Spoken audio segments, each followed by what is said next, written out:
I woke up on an island that shouldn't exist. The sky was covered in smoke. Ash fell like rain. And in front of me, there was a giant volcano erupting. I tried to understand where I was. But then I saw something worse. Lava. Coming straight towards me. I started running. Every second standing still could be my last. But when I tried to escape the island, I realized the truth. There was no way out. I was surrounded by the ocean. Trapped in a place where nature itself was trying to destroy me. Then my artifact began to glow. The same artifact that took me to Mars, to the Ice Age, to Egypt, and to Atlantis. But this time a different message appeared. Final test initiated. That's when the ground began to tremble. The volcano roared. And through the smoke, I saw a shadow moving inside the mountain. Something was alive on that island. Now I had only one mission. To survive 100 days on the most dangerous island on the planet. It all started after I returned from Atlantis. I thought I had finally understood the artifact's secret. Every place it sent me had a reason. Mars, the Ice Age, ancient Egypt, Atlantis. Each world hid a part of a much larger mystery. But that night, something different happened. The artifact began to heat up. The blue light I knew began to change.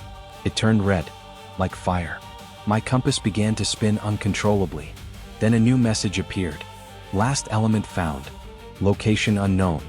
Before I could understand, the ground began to tremble. A portal opened. But this one wasn't like the others. I could feel the heat coming from the other side. When I crossed over, everything went dark. And when I woke up, I was on a black sand beach. The sky was covered in smoke. The air was heavy. And in front of me was something impossible to ignore. A giant volcano. Active. Exploding. The artifact brought me to a lost island. A place that didn't exist on any map. But when I tried to find a way out, I discovered something terrifying. The ocean around the island was boiling. I couldn't escape. I would have to survive. My first day on that island began with a huge problem. I had no food. I had no shelter. And worse, I was surrounded by a place that was trying to destroy me. Every few minutes, the ground trembled. The volcano erupted. And new cracks appeared across the island. I needed to find a safe place. So I started exploring. But this wasn't an ordinary island. Plants grew near the lava. Stones glowed with a strange energy. And animals I had never seen before lived there. It seemed the island had evolved in a different way.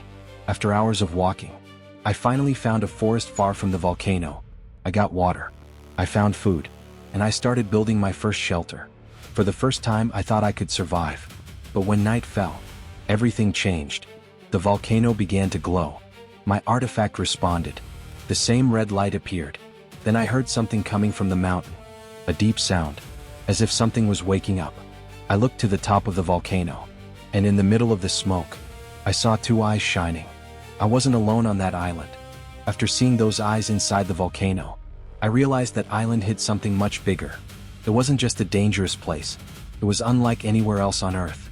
In the following days, I began to explore every part of it. The further I walked, the stranger the island became. I found trees that managed to survive near the lava, shining crystals growing in the caves, and rivers of fire running through the forest. But the strangest thing were the structures. In the middle of the island I found ancient ruins. They seemed to have been made by a lost civilization. The walls had familiar symbols. The same symbols as my artifact. The same symbols of Atlantis. Then I understood something. Whoever built that place also knew about the journeys. I continued following the signs until I found a hidden entrance at the base of the volcano. It was a giant door made of black stone. My compass began to spin. The artifact glowed, and a message appeared. The heart of the island has been found. It was at that moment that I realized the volcano wasn't just a mountain. It was protecting something. When I found that hidden door inside the volcano, I should have turned back. But my curiosity got the better of me. Every place the artifact led me had an answer. And I knew that island had one too. So I placed my hand on the door. The artifact began to glow. And slowly, the entrance opened. On the other side was a tunnel descending into the volcano. I grabbed my equipment. And I went in. Each step was hotter than the last. The walls glowed with red energy. Rivers of lava flowed beside me. But then, I made my biggest mistake. I removed the artifact from where it was connected. In that same second, the entire cave began to tremble. I had disconnected something important. The volcano awoke. Rocks began to fall. The ground began to crack. The lava began to rise. I tried to run back, but the exit was closing. For the first time on that island, I thought I wouldn't be able to escape. The heat was increasing. My path was disappearing. And when all seemed lost, I saw something in the center of the cave. An ancient machine. The same technology as Atlantis. That's when I understood. That volcano wasn't trying to destroy the island. It was keeping something trapped. After barely escaping that volcano alive, I finally understood something. This island didn't want to destroy me. It was trying to protect something. The machine hidden in the center of the volcano was a prison. A prison built thousands of years ago, using the same lost technology of Atlantis. But after my mistake, the system was failing. And if I didn't fix it, something trapped inside could escape. So my mission changed. I needed to stop running from the island. I needed to learn how to survive on it. Over the next few days, I started rebuilding my shelter. I created tools using volcanic rocks. I used energy crystals to light my camp. And I learned to predict when the volcano would erupt. Little by little, the island ceased to be my enemy. I learned its patterns, its dangers, its secrets. But the more I studied the machine, the more terrifying the truth became. Something very ancient was sleeping beneath the volcano, and the energy that held this creature together was running out. On day 80, the ground began to tremble more violently than ever before. The machine shut down for a few seconds, and for the first time, I heard it clearly, a creature roaring beneath the island. On day 80, I finally discovered what was hidden beneath the island, and the truth was far worse than I imagined. The machine inside the volcano wasn't a power source. It was a prison, created to keep something trapped, something ancient, something powerful, the same kind of energy I found in Atlantis. But now, the prison was breaking. The volcano began to change. The explosions grew stronger. The lava began to rise, and the entire island began to crack. Then it happened. A roar came from deep within the mountain, so loud it made everything tremble. I looked at the volcano, and I saw a creature made of stone and fire emerging from the lava. It wasn't just waking up. It was searching for the artifact. The same artifact that connected all worlds. That's when I understood. That creature was the first guardian. Long before Atlantis. Long before Egypt. It protected the source of that energy. But after thousands of years imprisoned, it saw anyone with the artifact as a threat. And now, it was coming for me. I had survived the ocean, space, the past. But this time, I would have to survive the fire itself. The island was crumbling. The volcano was stronger than ever. And the fire guardian was coming towards me. I had two choices: run, or discover the truth. Then I remembered everything that had happened.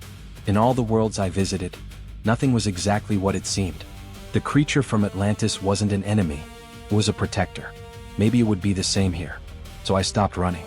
I picked up the artifact, and I walked towards the guardian. Each step was almost impossible. The heat intensified. The ground burned. Lava swirled around me. But when I raised the artifact, the creature stopped. It didn't want to destroy me. It wanted to test if I was worthy. Suddenly, the artifact showed ancient images. I saw the origin of the island, the first guardians, and the true purpose of the energy. It wasn't a weapon. It was a force created to protect worlds. But it was becoming unstable. Then I understood my final mission. I needed to return the energy to the heart of the volcano. Before everything exploded, I ran into the mountain one last time. The lava was rising. The volcano was collapsing. I placed the artifact in the center of the machine. For a few seconds, everything was silent, until the volcano went out. I had succeeded. The island was saved. After the volcano finally fell silent, I couldn't believe it. The island that tried to destroy me for 100 days, now it was calm. The dark sky began to disappear. The lava stopped advancing, and for the first time, I could see the true beauty of that place. The fire guardian appeared one last time, but this time, he didn't seem like a threat. He seemed to be protecting the island. Then I understood. Every world I visited had a guardian. Atlantis had its protector of the depths. The island had its fire guardian. And they were all protecting the same energy. The artifact began to glow again. The pieces were finally connected. But instead of opening a path home, it showed something different. A map, with several worlds I had never seen. That's when I realized my journey was far from over. The guardian placed its giant hand on the ground. A portal of fire appeared. I looked one last time at the island, the place where I almost lost everything. but also where I discovered the truth. I crossed the portal and returned home. I thought I would have a few days of rest, but that night, the artifact activated again. A new message appeared. New guardian found. The image began to emerge. A gigantic forest, trees taller than buildings, creatures hidden in the shadows, and a jungle where no human should ever enter. My next challenge was beginning.